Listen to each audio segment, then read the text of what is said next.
Alright, today you're going to start 7.1 and we will work on it actually most of this week, and we're going to start with the notes and then I'm going to give you some practice problems to work on today. So the first thing I want to say is chapter 7 is all about radicals. Okay, so we need to first start by learning the parts of radicals, and then we're going to simplify them. So when we are talking about parts of a radical, the nth root of a number, a, so a is just a number, can be written as the radical expression nth root of a.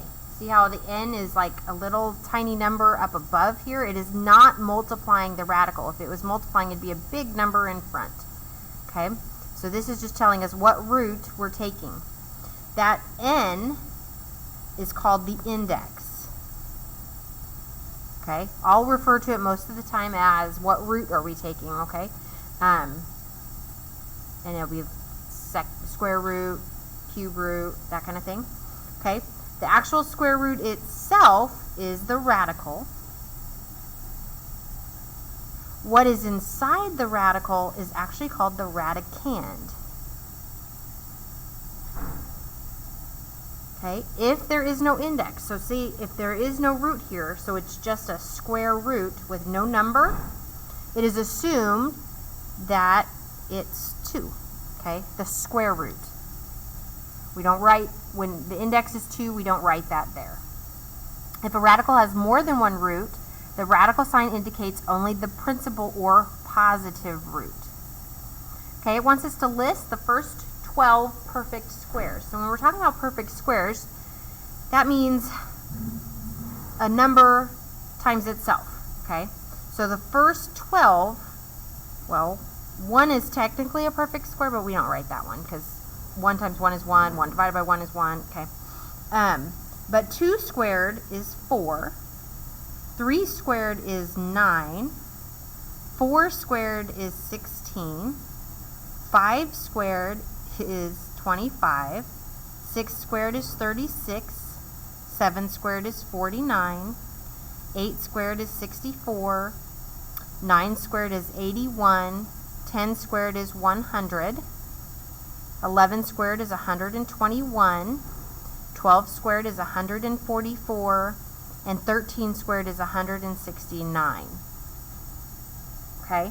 Those are the first 12 besides 1 squared, which is 1. Okay, a perfect square means something times itself. So 2 times 2, 3 times 3. Okay, I could take a square root of any of these numbers and get a nice pretty whole number.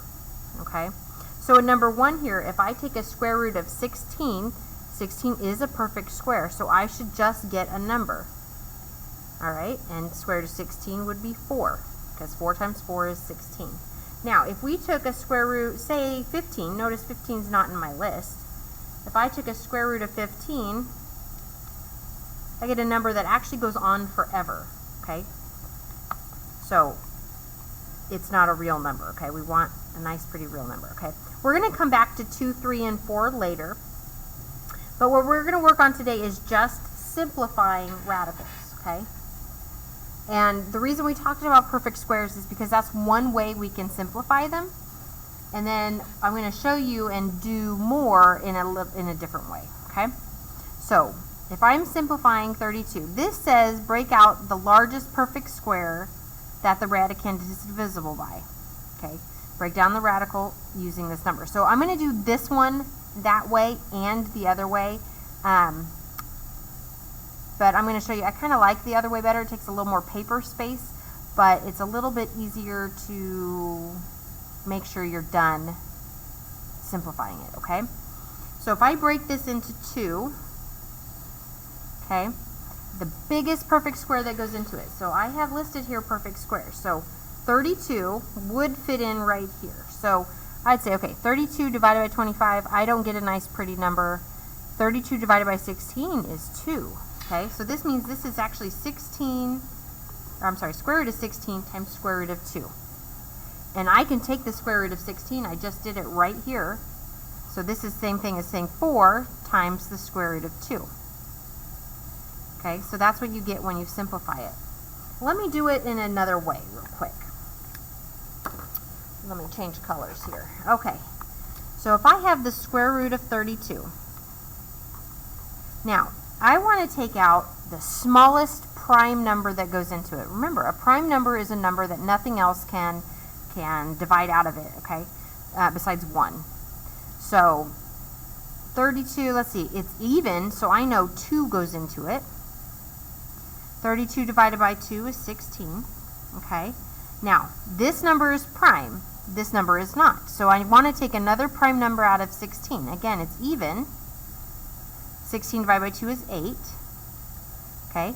This 2 is prime, the 8 is not. So I need to take a prime number out of 8, and I get 2 times 4, okay. Again, this is prime, but the 4 is not. So 4 is even, so 2 goes out of it. 4 divided by 2 is 2, okay?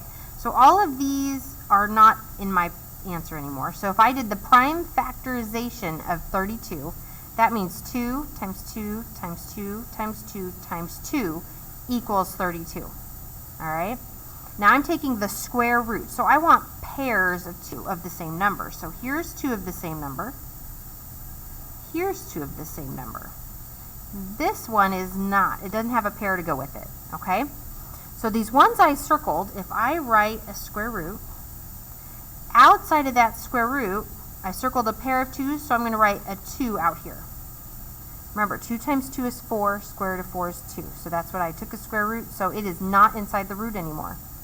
I circled a pair of 2's here, so that 2 also goes on the outside. Now, everything is multiplying, so that's 2 times 2 on the outside.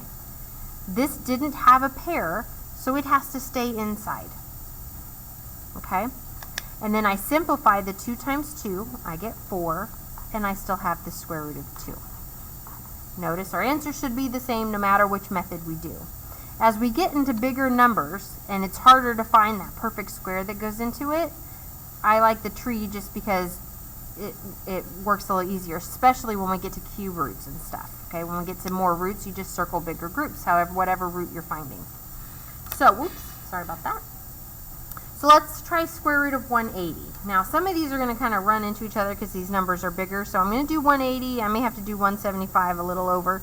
But 180, okay, it's even, so I know 2 goes into it. 180 divided by 2 is 90. Okay, 2 is prime, 90 is not. Let's see, 2 goes into it 45 times.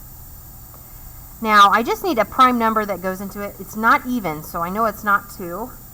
So, I mean, you could take out, there's a couple you could take out. The smallest would be 3, but the most obvious, because it ends in a 5, would be 5. So just take out 5. Makes it a little easier, and we know we get 9.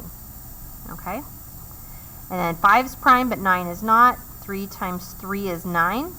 And now I'm done with, and I have all prime numbers. These numbers are not there anymore. So I'm doing a square root, so I circle pairs of 2. Here's a pair of 2. Here's a pair of 3's. This 5 does not have a pair. Okay? So here's my root. Outside of the root, I circled a pair of 2's, so I write 2 on the outside.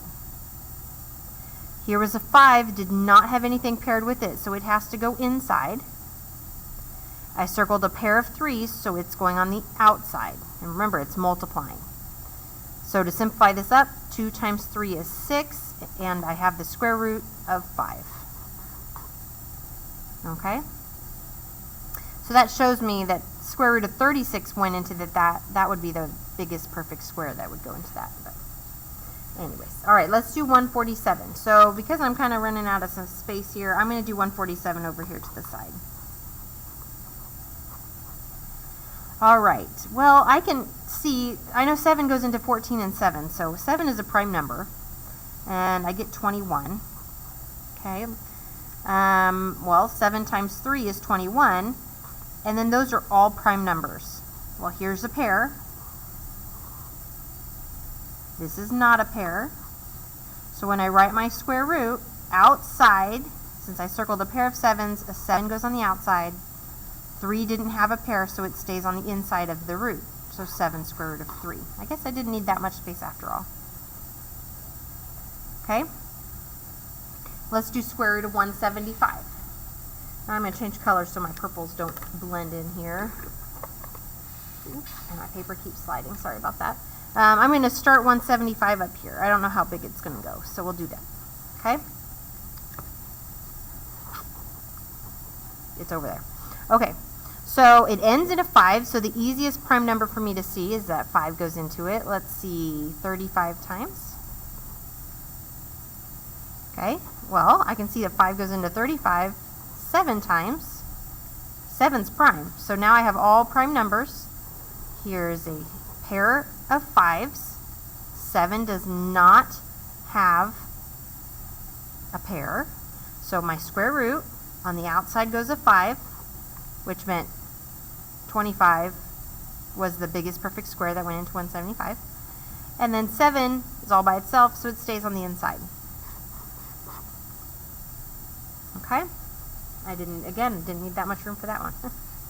All right, let's do square root of 48. Now I'm going to kind of move this one up just a little bit. So square root of 48, just in case I need more space. Now it's even, so I know 2 goes into it 24 times. 24 is even, so 2 goes into it 12 times. 12 is even, so 2 goes into it 6 times. 6 is even, so 2 goes into it 3 times, and now I have all prime numbers. 2, 2, 2, 2, and 3. All of those were done. And I circle pairs. I have a pair of 2s. I have a pair of 2s. And your pairs may not be next to each other. Maybe I had a 2, and then I wrote this as 3, 2 down here, but there would be 2 2s, okay? So you just got to make sure you're looking through all of your prime numbers to make sure that you have them paired up, or what doesn't have a pair, I should only have one of that number squared, okay, in a box. So here's my square root. I circled a pair of 2s, so 2 goes on the outside. Okay, I circled a pair of 2s, so 2 goes on the outside, multiplying that one. 3 did not have a pair, so it stays inside my root. 2 times 2 is 4, and I still have the square root of 3. So I simplified square root of 48. Now we're going to come back, we're going to do 10 tomorrow. So if you turn it over, let me find the right thing, to this side that says the practice here, I want you to do 1, 4, 5, 6, move it up, I want you to do 12, and then that's it. So you have 1, 2, 3, 4, 5 problems to do on your own today, and you will submit a picture of these 5 problems into Canvas on today's assignment.